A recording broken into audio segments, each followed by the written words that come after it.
இந்த C game என்பதற்கு எழுதி கொள்ளுங்கள். தோல், என்ன தோல்னா தோள்பட்டை. இந்த தோள்பட்டையில் எப்படி நம்ம சுமையை தாங்குறோம், தூக்கின்னு போகிறோம்.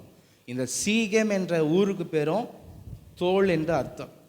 யாக்கோபு நினைச்சார், இந்த சி கேமுக்கு வந்துட்டா சி கேம் பட்டணத்தினுடைய ஆசீர்வாதம், செழிப்பு, மேன்மை என்னை தூக்கி கொள்ளும், தாங்கி கொள்ள நினைச்சார். இங்கே இருக்கிற பணம், இங்கே இருக்கிற பொருளாதாரம், வசதி, வாய்ப்புகள் என்னை தாங்கி பிடிக்கும்னு நினச்சார்.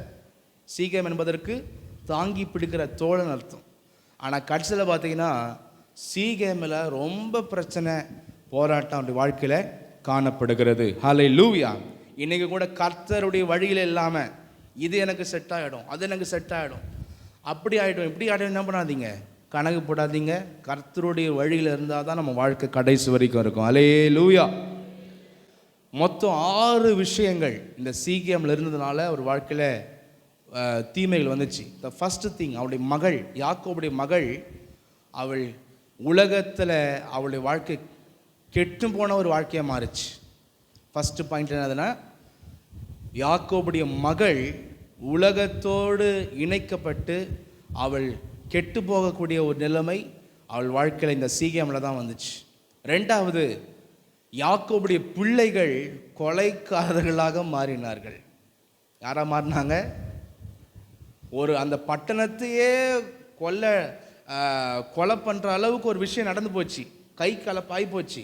அதில் சாஃப்டாக இருந்த அந்த பசங்க என்ன ஆகிட்டாங்கன்னா வெறி பிடிச்சவங்களாம் மாறிட்டாங்க. கொலைக்காரர்களாக ஆவதற்கு இந்த சீகேம் காரணமாக மாறிச்சு யாக்கோபுடைய வாழ்க்கையில்.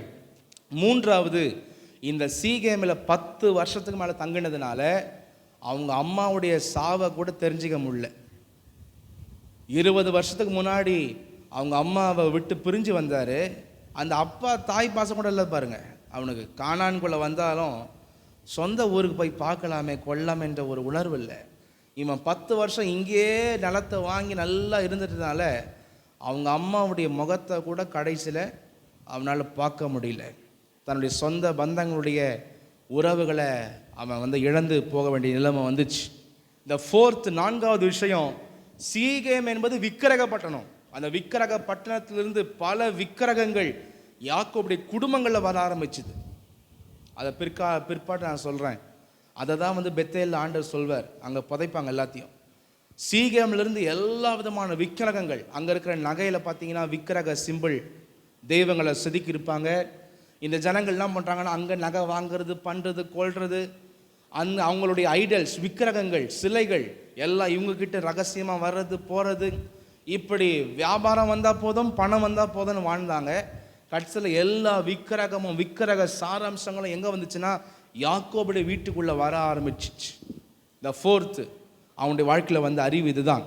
அதே போல் 5வது விஷயம், சுற்றிலும் இந்த பெரிய பிரச்சனை ஆனதுக்கு பிறகு சுற்றிலும் இருந்த ஜனங்கள் இவங்களுக்கு ஆப்போசிட் ஆயிட்டாங்க. யாக்கோபு மேலே இருந்த மதிப்பு கெட்டு போச்சு. எல்லா ஜனங்களும் இவங்களுக்கு எதிரானவர்களாய் மாறக்கூடிய ஒரு சூழ்நிலை, எதிர்க்கக்கூடிய சூழ்நிலை வந்துருச்சு. எல்லாரும் எதிர்க்க ஆரம்பிச்சிட்டாங்க. இவங்க குடும்பத்தை அழிப்பதற்கு ஒரு பெரிய போராட்டம் வந்துருச்சு. 6வது, இவருடைய வாழ்க்கையில் பார்த்தீங்கன்னா இந்த 10 வருஷம் சீகேமில் தங்கியிருந்ததுனால அவருடைய வாழ்க்கையில் தேவன் இடைப்படுவதே இல்லாமல் போயிற்று. எப்படி ஆபிரகாம் வாழ்க்கையில் ஆகாரை அவர் தேவனுக்கு பிரியமில்லாமல் திருமணம் செய்யும் போது கிட்டத்தட்ட 13 வருஷம், எத்தனை வருஷம்? 13 வருஷம் தேவனுடைய ஐக்கியமே தொடர்பே இல்லை. அதே போல் யாக்கோபுடைய வாழ்க்கையில் 10 வருஷத்துக்கு மேலே நோ பர்சனல் கான்டாக்ட், தேவனோடு கூட இருக்கிற உறவு, ஐக்கியம் அவன் வாழ்க்கையில் இல்லாமல் போயிற்று. இன்றைக்கி கூட யாரெல்லாம் தேவனோடு கூட ஐக்கியம் இல்லையோ உங்கள் வாழ்க்கையில் பெரிய பொக்கிஷத்தை நீங்கள் தொலைத்து இருக்கிறீங்க. ஹல்லேலூயா. எந்த நண்பனுக்காக, எந்த உலகத்துக்காக நீங்கள் கர்த்தருடைய ஐக்கியமே இல்லாமல் இருக்கிறீர்களோ நீங்கள் பரிதபிக்கப்பட்டவர்கள். அந்த நிலைமையை நம்ம மாற்றி அமைக்க வேண்டும். ஹல்லேலூயா.